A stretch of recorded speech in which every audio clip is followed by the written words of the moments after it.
Charles Darwin y la ética de la sociabilidad a la moralidad. Un ensayo de José Luis Velázquez Jordana, Departamento de Filosofía, Universidad Autónoma de Madrid.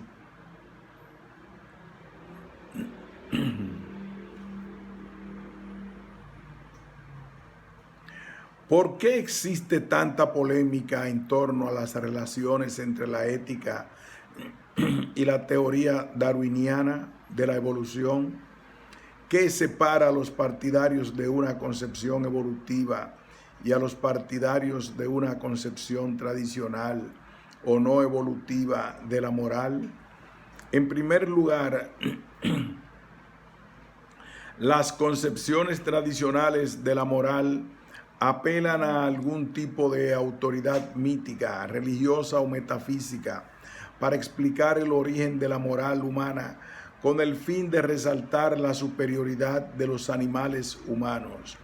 En segundo lugar, estas mismas concepciones han objetado que la ética corte darwiniano incurre en errores graves, olvida la separación entre el es y el debe, identifica la moral con el altruismo, promueve un determinismo biológico incompatible con la libre voluntad y relega a un lugar marginal la herencia cultural y el aprendizaje social frente al papel de los atributos biológicos.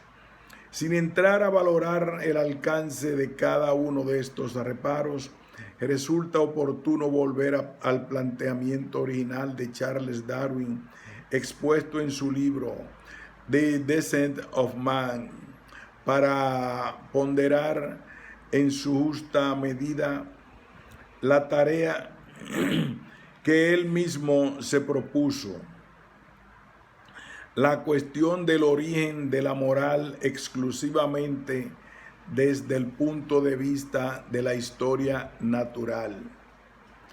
Lo que sigue es una reconstrucción de los argumentos de Darwin sobre el origen de la moral, el soporte emocional y las dimensiones normativas del sentido o conciencia moral que hacen del ser humano un animal diferente al resto de los animales, pero no totalmente desvinculado de ellos.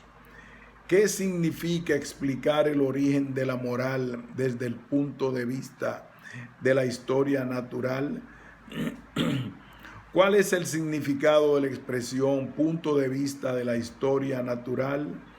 Un aspecto obvio de esta perspectiva es el rechazo de las explicaciones míticas o religiosas, como las que podemos encontrar en el Protágoras de Platón o en el libro del Génesis. Sin embargo, Darwin no solo se opone a esta tradición, sino a una corriente ilustrada que se remonta a Hobbes y convierte a la prudencia egoísta en el motivo principal de la conducta moral y el mecanismo fundamentador del contrato social. Si la creencia religiosa en un Dios creador no es universal y el egoísmo choca con la abundancia de acciones altruistas, el origen y la naturaleza de la moral requiere otro tipo de explicación. En un sentido estricto, hablar de historia natural en el caso de Darwin remite a los dos argumentos que sostienen su teoría sobre el origen de las especies: el argumento de la ascendencia común y el argumento de la selección natural. El argumento de la ascendencia común cuestiona, por un lado, el lugar privilegiado que los filósofos tradicionales han concedido al ser humano y por otro lado afirma que la especie humana tiene entre sus parientes animales no humanos, ya que desciende de cuadrúpedo, velludo, con rabo, arbóreo en sus hábitos y habitante del viejo mundo. Por su parte, el argumento de la selección natural sirve para explicar que los seres vivos son el resultado de la adaptación de las especies a las presiones medioambientales y la constitución hereditaria de los individuos supervivientes. Se puede afirmar entonces que la historia natural de la moralidad trata de equiparar la explicación sobre el origen de la moral con la explicación sobre el origen y desarrollo de la variedad de especies.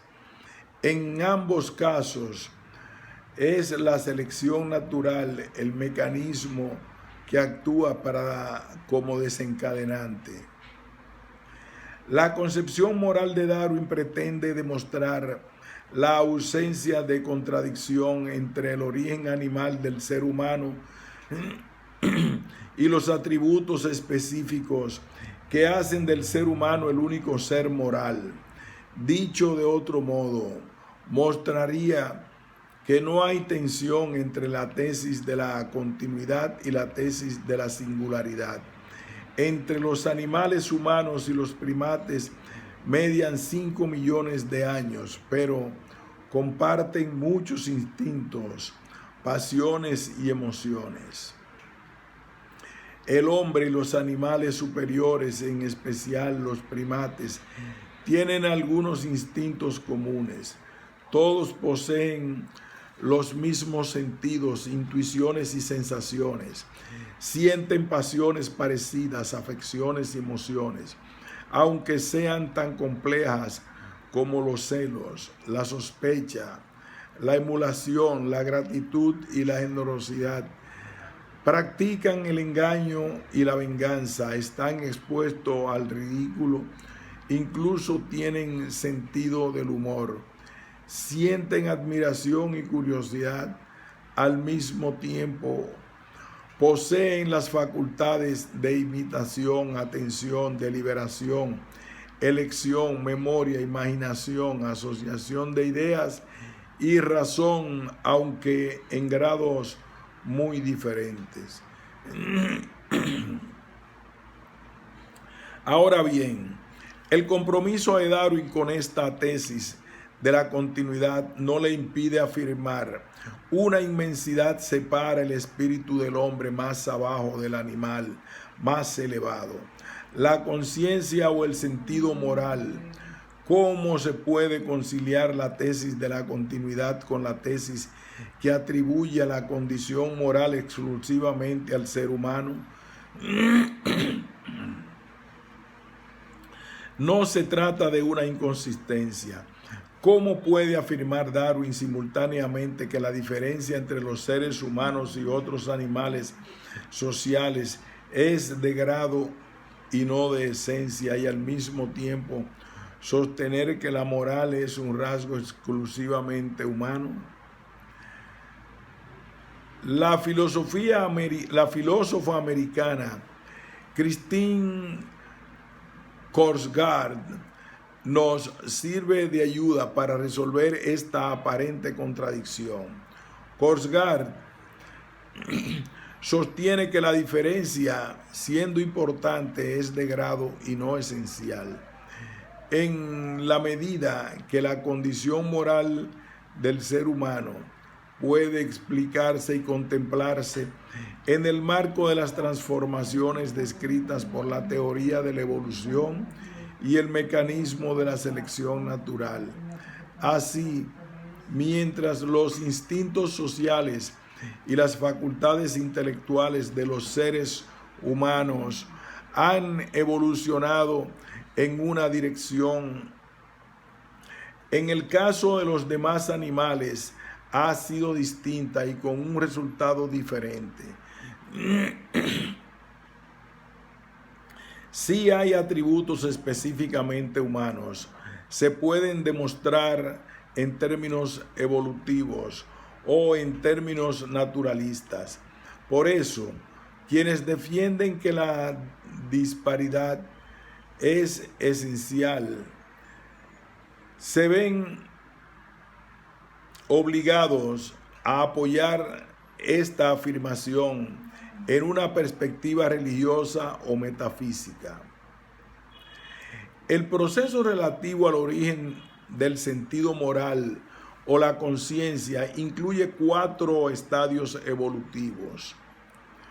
En el primer estadio, los protohumanos desarrollan una serie de instintos sociales, instintos de conservación, deseo sexual, amor materno filial, que se concretan en un conjunto de actitudes orientadas a promocionar el bienestar general y lo suficientemente fuertes para mantener a sus miembros unidos en grupos.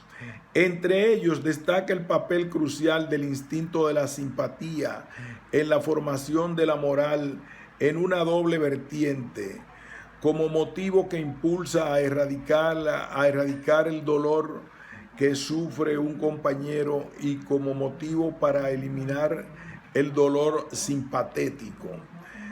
En el segundo estadio, algunos animales sociales desarrollan facultades intelectuales y estructuras cerebrales que tienen como resultado la adquisición de capacidades de razonamiento abstracto, la autoconciencia, identidad individual y memoria para retener imágenes del pasado y motivos para actuar en el caso de una manera determinada. En el tercer estadio, la adquisición del lenguaje va a permitir a los miembros de los grupos y comunidades formular sus deseos, transmitirlos a los demás y elogiar y censurar la conducta de sus compañeros. En el cuarto estadio, finalmente, el desarrollo del sentido moral continúa configurándose gracias a la aparición de facultades intelectuales y la estabilización del comportamiento mediante la incorporación de pautas de conducta y adquisición de hábitos y costumbres. A partir de este esquema se puede deducir que el sentido moral es el resultado de una combinación exitosa de acontecimientos causales y teleológicos que tiene lugar a lo largo de la evolución filogenética del ser humano. La condición moral del ser humano quedaría vinculada exclusivamente a su historial natural, manteniéndose al margen de cualquier intervención ajena a ese proceso.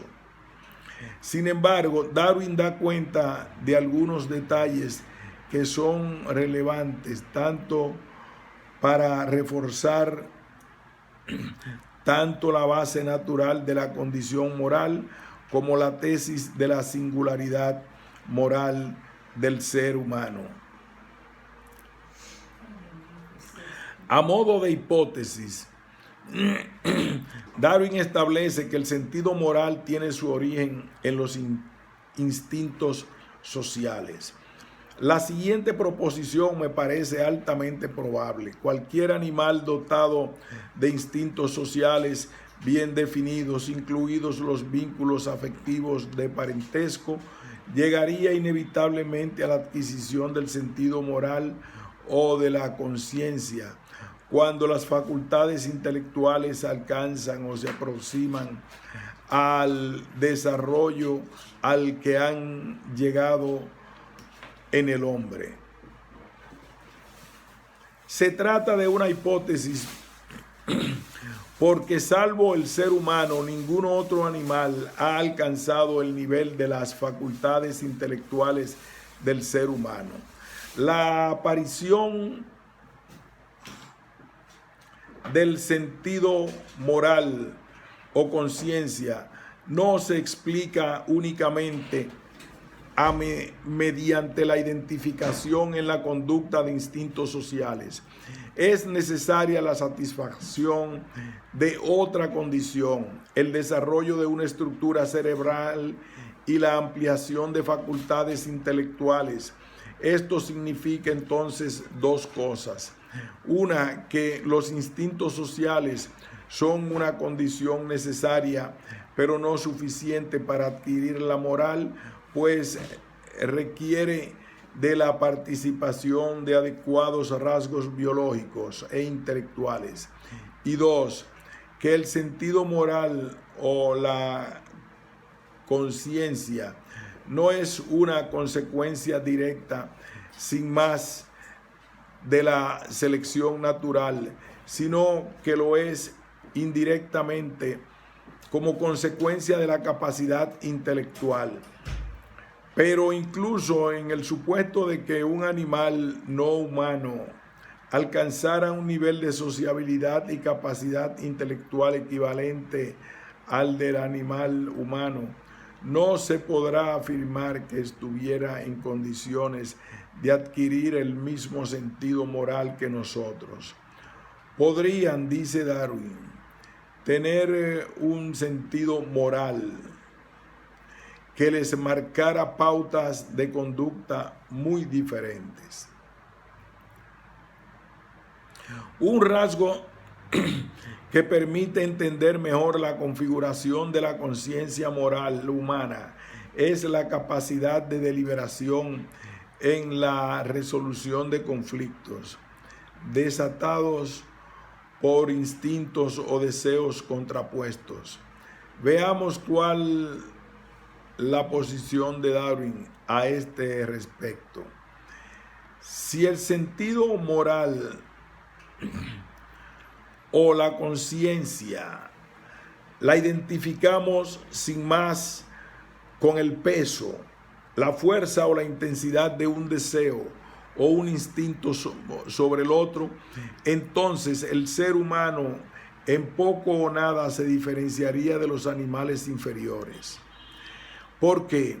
Se pregunta Darwin. ¿Cree el ser humano que debería obedecer a un deseo instintivo antes que a otro?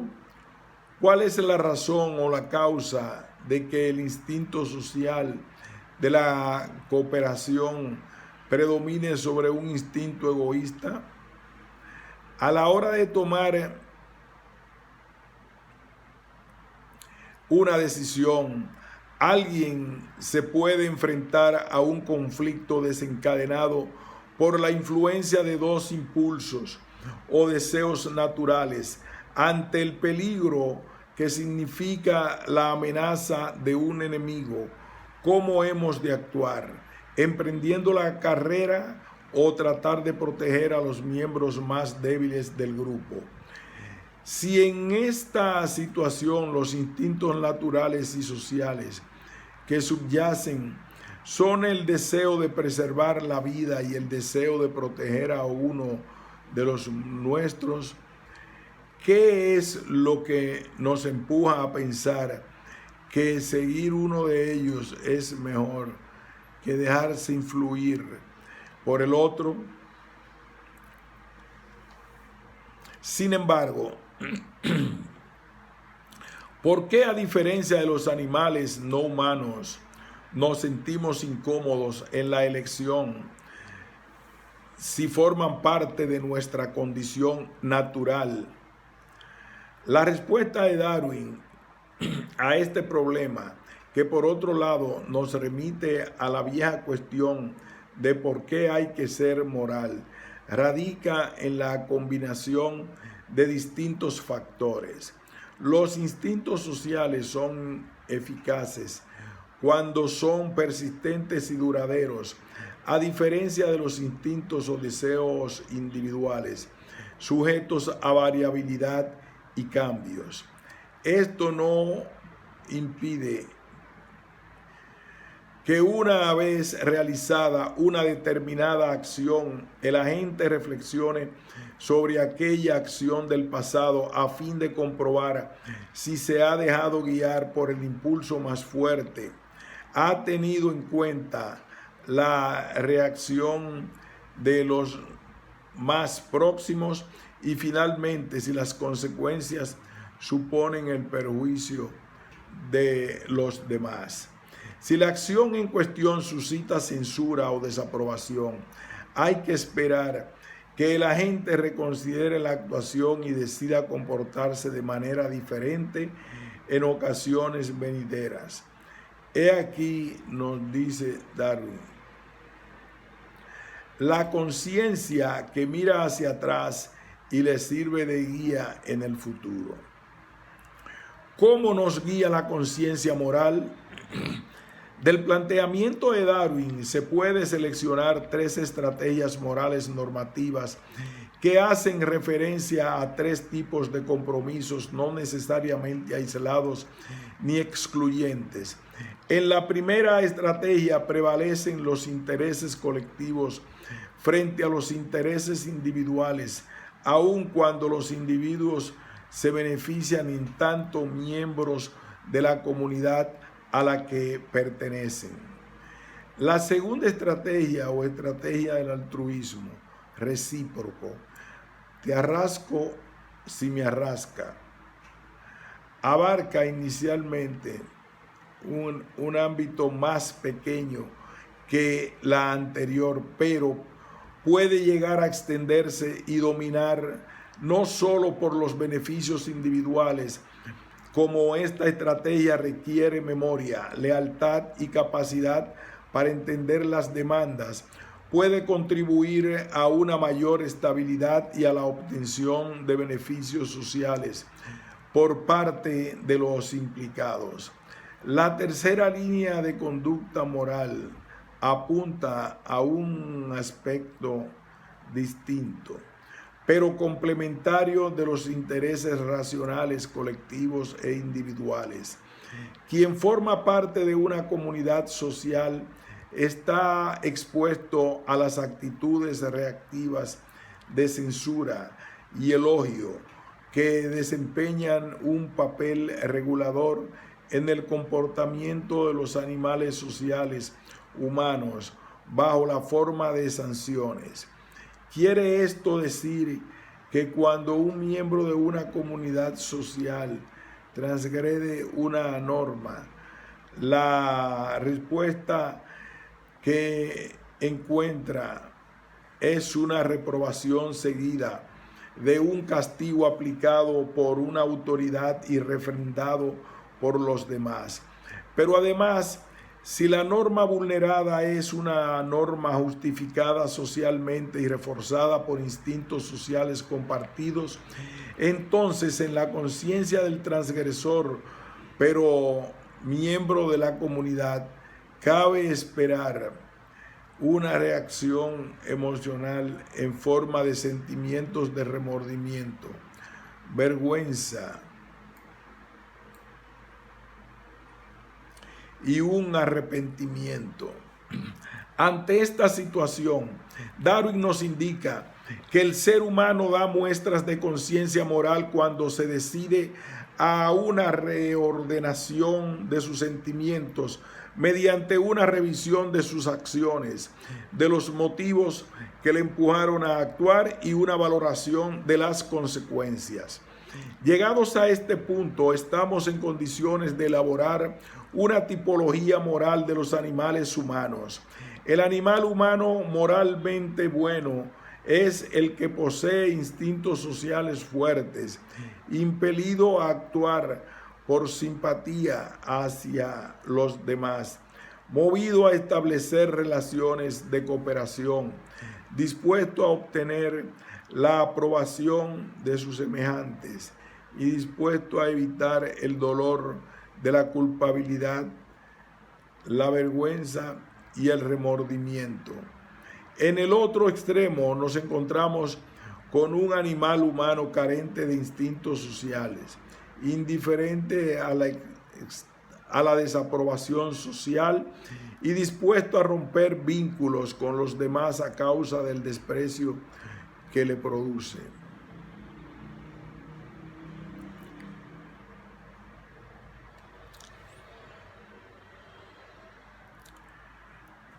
En el otro extremo nos encontramos con un animal humano carente de instintos sociales, indiferente a la desaprobación social y dispuesto a romper vínculos con los demás a causa del desprecio que le produce la compañía.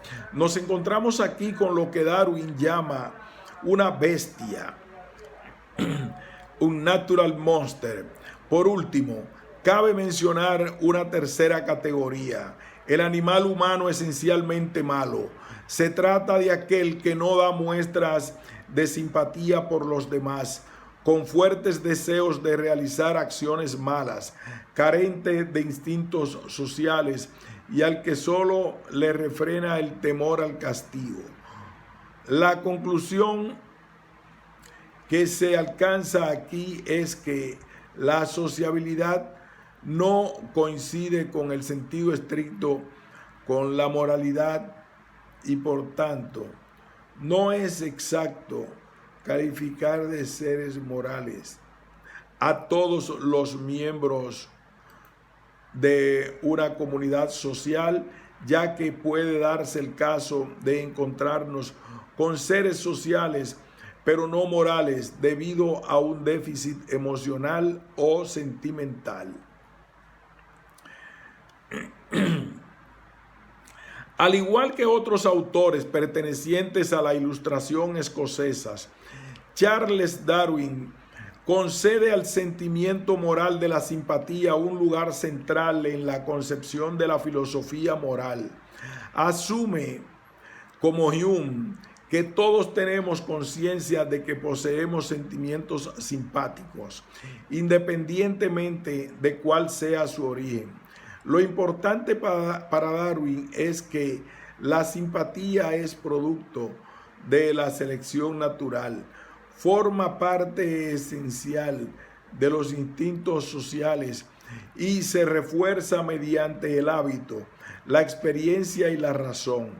Como ocurre con otros instintos característicos de los seres sociales, no es un rasgo distintivo del ser humano, pues está presente en todos los animales que se ayudan y se defienden mutuamente. La simpatía es lo que lleva a un perro a salir en defensa de su amo ante el ataque de un enemigo y lo que determina la solidaridad entre los pingüinos o los cuervos.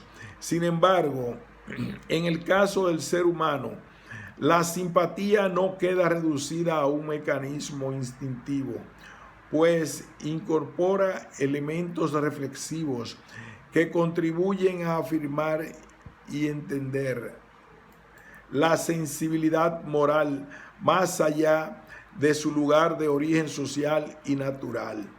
En aras de una mayor claridad, se podrían distinguir dos niveles en el ámbito efectivo y reflexivo de la simpatía humana. En un primer nivel encontramos una simpatía instintiva que nos empuja a sentirnos afectados por las alegrías, pero especialmente por las miserias que padecen los seres humanos más desvalidos. Este sentimiento es inherente a la condición humana y nadie puede reprimirlo aún en el caso de prescribirlo severas razones, sin que la parte más noble de su naturaleza no se deteriore. En un segundo nivel, la extensión de la simpatía se produce de la mano de una mayor cultura moral. A medida que el hombre se civiliza y que las tribus más pequeñas se unen para formar comunidades, la simple razón dicta a cada individuo el deber de hacer extensivos los instintos sociales y la simpatía a todos los que forman parte de una nación. Aunque personalmente no les sean conocidos, llegado a este punto solo queda una barrera artificial que impida a su simpatía extenderse a todos los hombres de las naciones y razas. Sin embargo, es en un estadio más tardío cuando la simpatía consigue su cenit al desbordar los confines de la humanidad y alcanza a todos los seres sensibles. Esta forma de entender la simpatía, que recuerda la distinción humiana entre simpatía limitada y simpatía amplia, no es lo único que mantiene juntos a Darwin y el filósofo escocés. Ambos coinciden en señalar que la simpatía influye en la valoración de las acciones, los juicios de aprobación o desaprobación, y tiene un valor práctico indudable para garantizar la estabilidad social. Pero Darwin, a diferencia de Hume, no equipara lo que es merecedor de aprobación con lo que suscita un sentimiento placentero o con aquello que revela cierta utilidad. Tampoco propone, al modo de A. Smith, una instancia como la del espectador prudente que permita corregir las impresiones que suscitan los sentimientos. Darwin, no obstante, al no establecer un elemento independiente de la simpatía para enjuiciar las acciones, nos obliga a representarnos la simpatía como un motivo y como un criterio, y por emplear sus palabras, como un sentimiento interno y como un fiscal interior. Tenemos entonces que, por un lado, la simpatía es aquello que nos impulsa a realizar acciones morales y de la que se derivan los efectos de el amor al halago, el sentimiento vehemente de gloria y el horror aún más grande al desprecio y a la infamia. Y tenemos por otro lado que si la simpatía se refuerza con el hábito y el poder de razonar, entonces el hombre puede valorar imparcialmente los juicios de sus semejantes y sentirse impulsado, libre de impresiones transitorias de placer y dolor, a seguir determinadas líneas de conducta. Esto parece apuntar a que la simpatía está presente en dos fases de la formación de la conciencia moral. En la primera, la simpatía nos impulsa a conectar afectivamente con los demás y suscita una reacción inicial de aprobación o censura. Ahora bien, todo ello requiere la presencia de dos virtudes, la prudencia y el autodominio. Sobre esta dificultad merece la pena atender a la explicación de C.J. Sela Conde, cuando afirma que la originalidad de Darwin en relación a la simpatía descansa en dos puntos. Por un lado, la universalidad de la moral queda asegurada al considerar a la simpatía un sustrato común de toda la especie humana, capaz de orientarse en múltiples direcciones, como lo reflejan los diversos códigos éticos existentes. Y por otro lado, Darwin va a proporcionar una elegante vía de unión entre el sustrato psíquico y la normativa moral, entre el mundo del motivo y el mundo del criterio, es decir, una conciliación entre la esfera que contiene lo que nos impulsa a actuar moralmente y la esfera que lo que nos permite discernir las acciones morales de las que no lo son. Esta solución, resultado de combinar el progreso de un instinto y la racionalidad perfeccionada, es la que nos hace pensar, con palabras de C.J.C. Laconde, en una especie de tiranía de la naturaleza humana sobre algunas convenciones sociales como la esclavitud y no pocas ideas absurdas derivadas de las creencias religiosas. La prudencia señala una disposición de carácter a sacrificar parte del bienestar individual en aras del bienestar general, y el autodominio remite a la capacidad para acomodar los deseos, pasiones y sentimientos a la opinión de los semejantes.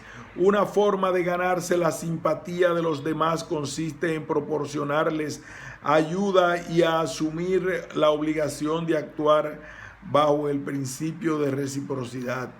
En esta primera fase podemos hablar de una internalización de la moral convencional, desde el momento en que tanto el elogio como la censura carecen de objetividad y la justificación queda reducida a la mera coincidencia o distanciamiento con el sentimiento general que despierta en los demás cualquier acción. Así entendida, la ética viene a ser una sistematización de lo que los hombres aprueban o desaprueban, eludiendo la justificación y presuponiendo, como en el caso de Hume, una conciencia moral unitaria. En la segunda fase de la formación de la conciencia moral, el instinto, que es mayor o más constante que los otros, provoca un sentimiento que nosotros expresamos diciendo que es menester obedecerle, e implica la existencia de una regla de conducta. La exposición de Darwin se deduce que al menos 3 reglas de conducta moral se derivan del sentimiento de simpatía. El primero, de bien general, el respeto de la dignidad y la regla de oro. El principio del bien general o bienestar de la comunidad es un remedio del principio utilitarista sobre la mayor felicidad para el mayor número, y queda enunciado así: producir dentro de las condiciones existentes el mayor número de individuos en pleno vigor y plena salud, dotados de las facultades todo lo perfectas posible. El principio sobre el respeto a la dignidad nos remite directamente a Kant. No violaré en mi propia persona la dignidad de la humanidad. Finalmente, la versión escogida por Darwin de la regla de oro corresponde a la versión del evangelista Mateo. Querer para los otros lo que queremos para nosotros mismos. La adopción de estos principios normativos representa el punto de llegada a la moral desde la sociabilidad, y también el punto de partida de la reflexión moral en sentido estricto. Hay aquí 2 problemas que merece la pena resaltar, aun cuando no fueron objeto de análisis por parte de Darwin. El primero concierne a la coherencia entre los 3 principios. ¿Son compatibles los compromisos consecuencialistas y los compromisos con la dignidad y el respeto universal? El segundo problema nos remite al error de incurrir en la falacia naturalista. Respecto a lo primero, podemos preguntarnos si la regla de oro, fundamento de la moral, es compatible con la obligación utilitarista de producir individuos saludables y vigorosos. Los 2 principios hacen demandas distintas.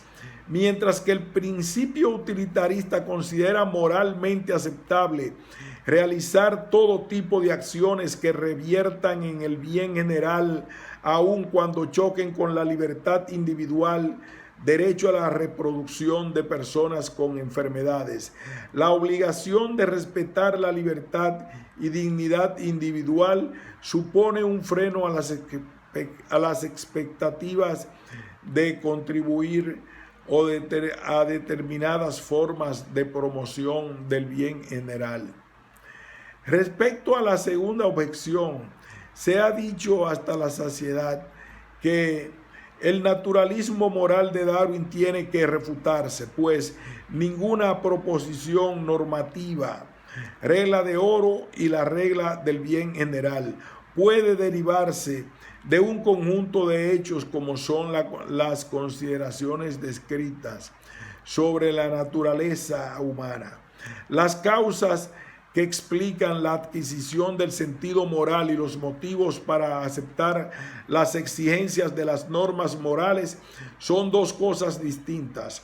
No se puede deducir que tengamos que comportarnos de una u otra manera determinada a partir del hecho de que nuestra conciencia moral se ha desarrollado evolutivamente. ¿Qué se puede responder a esta objeción? En primer lugar, que está lejos de ser realmente letal, pues de lo contrario no nos hubiera llevado más de 200 años examinarla. Y en segundo lugar, que la alternativa a deslindar el deber moral de una sanción natural tiene que, entre otras consecuencias, comprometernos con un fundamento trascendente de la obligación moral, con una idea metafísica de la libertad y con una imagen de la motivación moral, ajenas a intereses, deseos y preferencias empíricas. El propósito de Darwin no era presentar una teoría sistemática de la ética ni encontrar una articulación exitosa de los principios normativos referidos. Al final de su libro, The Descent of Man, reconoce que muchas de las ideas presentadas tienen un carácter especulativo y de otras afirma que se demostrarán como falsas. Los expertos se han encargado de señalar las dos cosas, pero la explicación darwiniana sobre el origen animal de la moral humana, el desarrollo de las capacidades morales y el compromiso con los principios de la moral son parte esencial de la imagen que tenemos de nosotros mismos. Puede que nos llene de orgullo el hecho de ser los únicos animales dotados de conciencia moral, los únicos en traspasar los estrechos límites de la sociabilidad y alcanzar el estadio de la moralidad. La selección natural nos dotó de un sentimiento de simpatía e instintos sociales, y la evolución, la razón y la experiencia nos han situado en la cúspide de la escala evolutiva.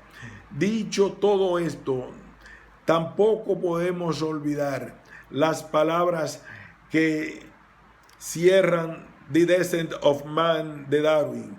El animal humano lleva en su armazón corporal el sello indeleble de su ínfimo origen. Fin de este ensayo.